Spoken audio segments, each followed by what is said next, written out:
আসন্ন ঈদুল আজহাকে সামনে রেখে দেশ জুড়ে চলছে ঈদ কেনাকাটার উৎসবের এই মুহূর্তকে আরও রাঙিয়ে দিতে রাজধানী গুলশানের আলোকিতে আয়োজন করা হয় 3 দিনব্যাপী মেলার, যেখানে একই ছাদের নিচে সব পণ্যের সমাহারে সন্তুষ্ট ক্রেতা বিক্রেতারা।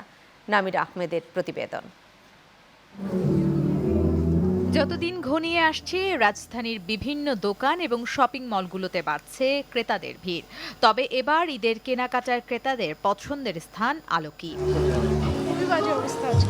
একই ছাদের নিচে অসংখ্য ব্র্যান্ড এবং অনলাইন শপ থাকায় নিজের ইচ্ছে মতো কেনাকাটা করতে পারছে ক্রেতারা। তারা বলছেন, ঝামেলামুক্ত এই আয়োজন যেন রাঙিয়ে তুলেছে ঈদ আনন্দ।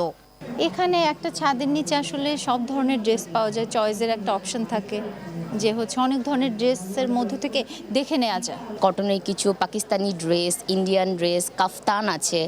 সো সব কিছু মিলিয়ে এই সামারে এই ড্রেসগুলোই মেবি সবারই প্রেফারেন্স। বিক্রেতারাও সন্তুষ্ট এই আয়োজনে অংশ নিয়ে, যদিও বিগত ঈদের তুলনায় এবার বেচাকেনা তেমন একটা নেই বলে জানান তারা।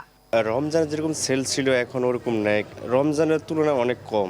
ফার্স্টের দিন একটু স্লো গেছে, কালকে একটু ভালো সেল হয়েছে, বাট আগের মতো না। এদিকে আলোকি কর্তৃপক্ষ জানায়, ফ্যাশন সচেতন মানুষদের চাহিদা পূরণ করতেই আলোকি এই উদ্যোগ নিয়েছে।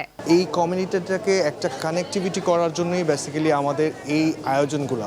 3 দিনব্যাপী এই মেলা শেষ হচ্ছে আজ। নামিরা আহমেদ, চ্যানেল 9, ঢাকা।